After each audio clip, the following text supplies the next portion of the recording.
With the high level of water at the River Niger, barges have started arriving on Onitsha River Port, giving hope to Onitsha traders that have long waited for this development. General Manager of the port, Ndigbo, said as it stands now, containers can move directly from the high seas to Onitsha. We are coming down to the point that we will become a bounded terminal, which means that for the end customer, their containers can be cleared in Onitsha.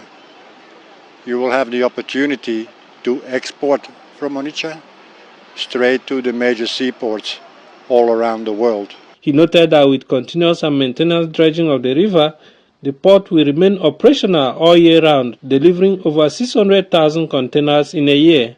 Based on the fact that you barge into Onitsha, you release all the, let's say, congestion on the roads. You will release congestion at the major seaports. So there is only a win-win situation for all parties to bring their containers by river. We are looking into how to do capital dredging again, or maintenance dredging. The survey and other things are still on board. So very soon, I believe we'll do something about the dredging of the River Niger. Having laid fallow for a long period of time, the federal government last year concessioned Onitsha River Port to Universal Eliasum Consortium, a private company, for a more efficient and effective operation. In Onitsha, Uchenna Nwekoyo, NTA News. Any man who has no plan is a man planning to fail. The Bible said, if a man wants to build a tower, he will first of all sit down and count the cost. The question I have this morning is this: has Ndigbo sit down and count the cost? What is the top priority for Ndigbo in general? What did Ndigbo generally want? And I know when I said this, what comes to the mind of average Igbo guy is secession. They want to leave Nigeria, they want Biafra. But this is irrealistic. With the way the Nigerian system is running, is irrealistic. So when we say what is priority, you must make your priority what is realistic, what is obtainable. And if you ask me, I can tell you what is obtainable with the present government, with the present system we have. There are two things that Ndigbo should put as a priority. One, it is the release of Mazi Nnamdi Kanu from the prison. With that, tension and insecurity will quench down a little. Two, it is having a sixth Igbo state, which is almost being done, to balance the equation for the Ndigbo. Then if you ask me the next one, it is not about Igbo presidency, but it's Igbo having their own kind of governors. And this is where I'm going to. Anambra election is close by. How many Anambarians, how many Anambra are putting effort to make sure that who will be in the government is someone who will build their state in the next 4 years?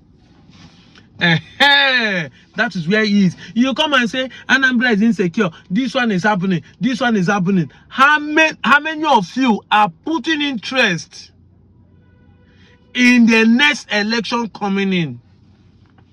It's not ability to point finger to people. It's not about accusing people. It is about you taking responsibility of your irresponsible actions. You people are here saying, Solu don't know they do this, Solu don't know they do that, Solu don't know they do this. Yes, Solu don't know they do those ones because you left the system to be hijacked by the people, by the criminals. That is the truth. Abia State has shown that you don't need 4 years or 8 years to do a good work. 3 years of electricity has totally changed the entire Abia State. Just 3 years. Fuel is not cheaper in Abia State. It's still the same price of fuel we are buying in Anambra. Enugu is what we are buying. Rice is not cheaper in Abia State. But have you seen any Abia person in the social media complain about this bad government? Mostly the Abia indigenes dwelling in Abia State today, have you seen them complaining? No, because they can see a good governor doing work for them. The man is declaring that he wants to bring in electric buses because now they have steady light.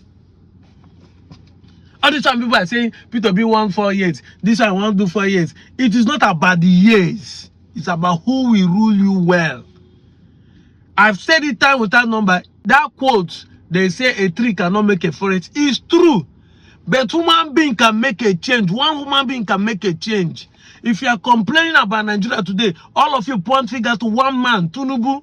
That means a man can make a policy that can make a change. You just need one good man. And it's not about Peter Obi or Igbo presidency. Of course, I know that any woman that enter the place will do a work. But will it favor Igbo nation? We want to be tribalistic in this matter. Will the man favor Igbo nation? Because everybody has been accusing the North to play tribalistic politics. They've been accusing the Yoruba now to play tribalistic politics. I'm telling you that if any woman enter there, he will not want to play tribalistic politics. That means he will not do policies or infrastructural development that will favor only the Southeast. He will want to favor other people like what Jonathan did. Today, people are still yabbing him that he's not doing anything in his place. That is the nature of an Igbo man, because we're not tribalistic. So it is not about Igbo presidency that we develop our Igbo. It is about our governors. It is about our governors. Look at it now.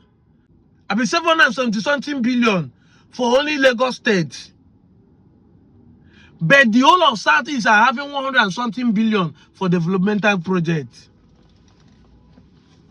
But the funny enough is that when the money comes, do our governor use it? We have talked about Kuluno, that our Igbo private people should come back home and invest. But what of our governors that are supposed to be the main Kuluno, that should create an environment that will make people to come back home?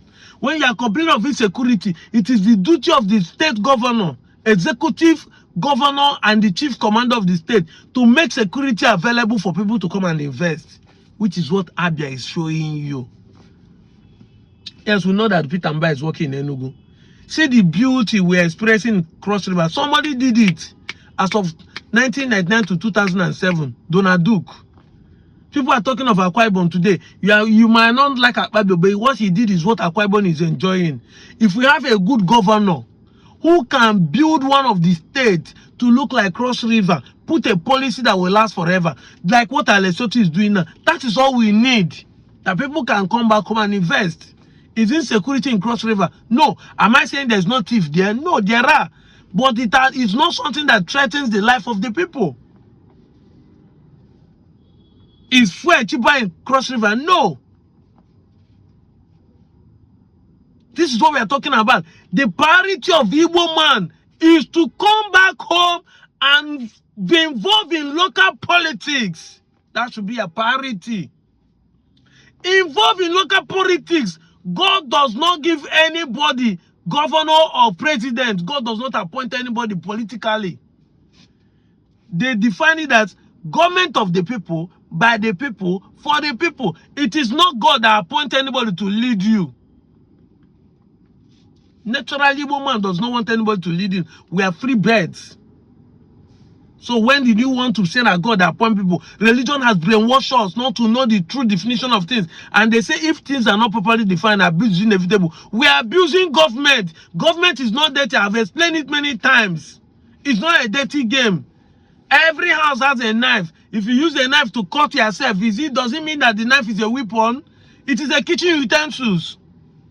But mistake can happen. You use it and cut yourself, and you can also use it as a weapon. The fact that we're using politics to loot government, to loot money, does not mean that politics is a dirty game. We must get it into our head. But it's because people like us neglect politics. That is why the few people are using it as a weapon, using it for their own advantage, to get money and make more money. The priority of an Igbo man should be these three things. Good governors. Have one more state, and then release Mazin Amade Kano.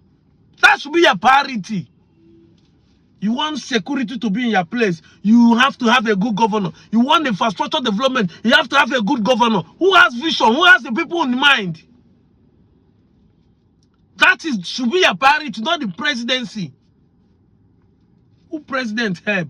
8 years finished, what happened? But if you have a good governor and he do a good work, do a good policy, the next one come and build on it. Say what people be built. This River Niger project you say I show here is what people be initiated. But the double are not built on it. No, but if to say you people consolidate in Anambra State to have a second better governor than Peter Obi, because she'll be going higher, not going lesser.